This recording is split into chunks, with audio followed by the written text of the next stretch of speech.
If my short time putting words onto the internet has taught me one thing, it's that it's easy to abuse the term Lynchian.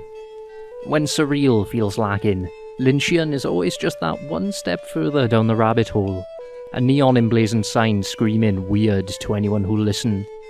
More often than not, the eponymous David Lynch has nothing to do with it. So when I say that Space Funeral is Lynchian, I suppose I should set up some ground rules. Space Funeral is a video game that shares a lot in common with the work of director David Lynch. David Lynch's films derive an ironic kind of despair from the commonplace and the everyday, and Space Funeral seems to be built on a similar premise, twisting the familiar back in on itself in ways rarely seen in video gaming.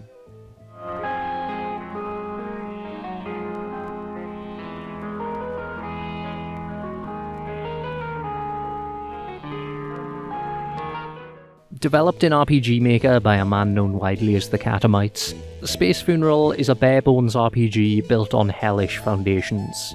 Our heroes are a sad man in pyjamas and a horse composed of disembodied legs.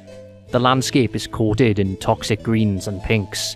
Skulls, blood and death are accepted as standard, while knowledge of the medium is necessary just to navigate the game's title screen, let alone the adventure beyond. In many ways, it's a game trying its hardest to destroy any conceptions of what a game should be. David Lynch once expressed his distaste for works that are one genre only, and this is a line that the Catamites follows to the letter.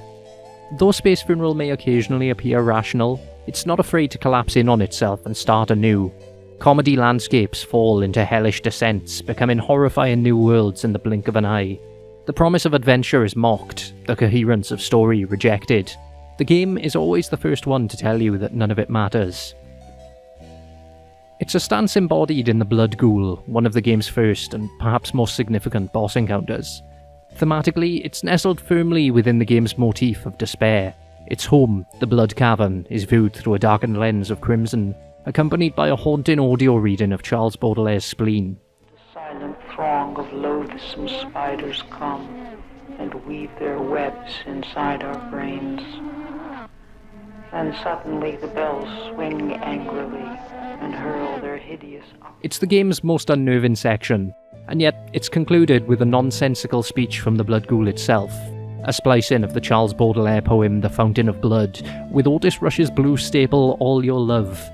It's a blatant comedic juxtaposition, and the first of many off-kilter surprises, establishing the game's conflict between comedy and horror, and the creator's blatant disregard for both. Look at any of Lynch's dark or unnerving moments, and pay attention to the soundtrack or the visual composition, and you'll notice they adopt similar juxtapositions. For example, the softly lit Roy Orbison-backed sadism of Blue Velvet. For both the Catamites and Lynch, it's paramount that a world can't be taken too seriously. There needs to be some form of distancing, some room for thought, for enjoyment. Akin to David Lynch's Twin Peaks in particular, when Space Funeral is about to turn serious, it always subverts itself.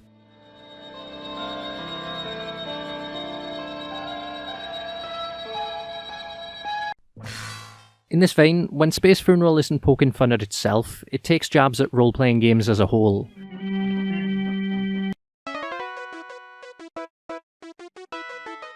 Random emphases in NPC dialogue announce the importance of mundane objects. Dialogue trees with only one option poke fun at the game's strict linearity, while MacGuffins cheekily reign supreme. "You should visit my brother's store," an NPC coldly states. "It is full of worthless crap."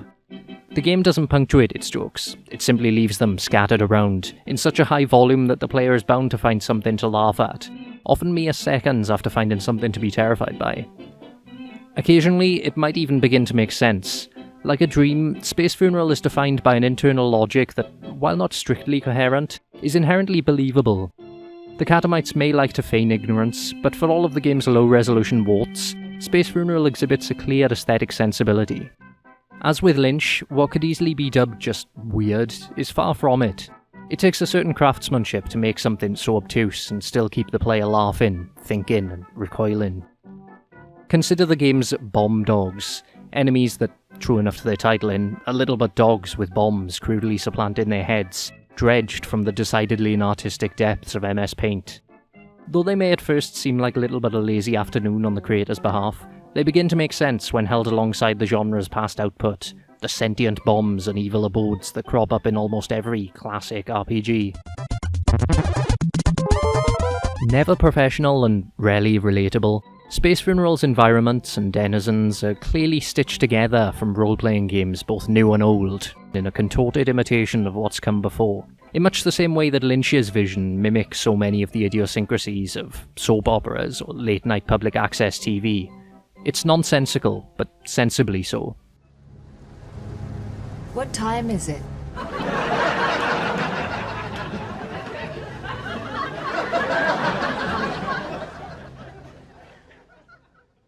If anything, the game's weakest points are where it's the most rational. In a review for Killscreen, Felipe Salgado argued that the game's relatively straightforward mechanics defy its absurd edge. How can I not be a little disappointed that while I'm compelled to explore, all the game wants to do is fight with numbers, he writes. And true enough, the combat can be long, the grind can be tedious, but I can't help but feel that it's these very features that give Space Funeral its Lynchian edge. This is a game that's knowingly flawed.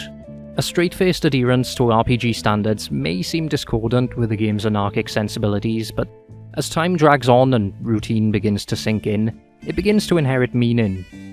As much as it tries to resist, Space Funeral soon becomes sincere. The jokes run out, they grow expected, and before long the fight sequences become real challenges to be faced. The game becomes a war to be fought, often simply testing the player's attrition. From the ground level, it's a bad experience, but one that becomes genuine. Space Funeral is an art game with traditional skin stretched over its face, its visage terrifying and yet familiar all at once. Considering how little the game has to say for itself, the player is forced to fill in the blanks.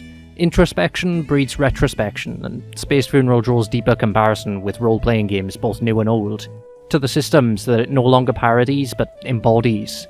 Intentional or not, it asks questions of the genre and its systems, and to the value that we, as players, place in the extraneous details in between. The game's ending, which I won't spoil here, only further drives home the point that Space Funeral is still just that, a game that is clearly identifiable and playable in spite of its absurdities. Like the best of David Lynch, it takes a known entity and stretches it to a contorted extreme. If Lynch's Blue Velvet represented the seedy underbelly of small-town America, then Space Funeral represents the seedy underbelly of role-playing games.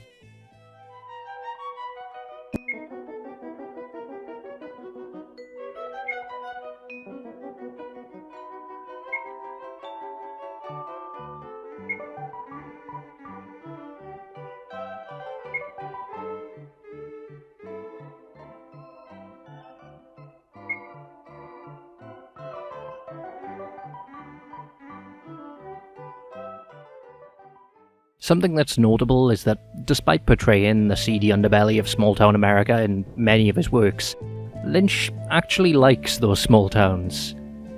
Similarly, Space Funeral doesn't feel like a critique of role-playing games so much as an acquiescence to their boundaries. It's funny, it's dumb, you can ask Dracula what he's up to and goad him into admitting his love of weed. You can preach enemies into pacifism. From the outside, it's an anarchic joke with dreamlike sensibilities, but from the player's seat, it's a surprisingly absorbing experience.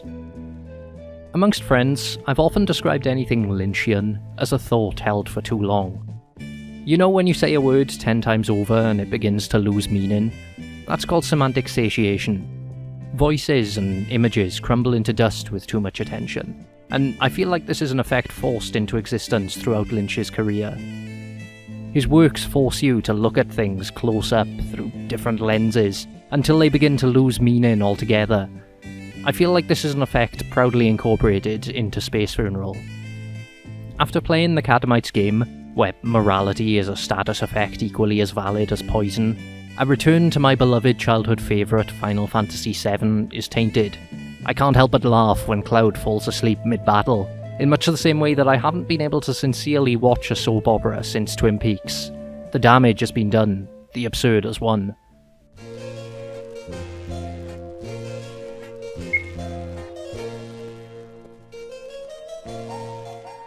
Under the lens of Space Funeral's Lynchian journey, all video games are surreal, held together by little but the illusion of coherence. This game just dares venture that little bit further. By abstracting everything but the systems, Space Funeral brings attention to the fine line between the rational and the absurd in video gaming, where the systems rely so heavily on shorthand that anything is possible.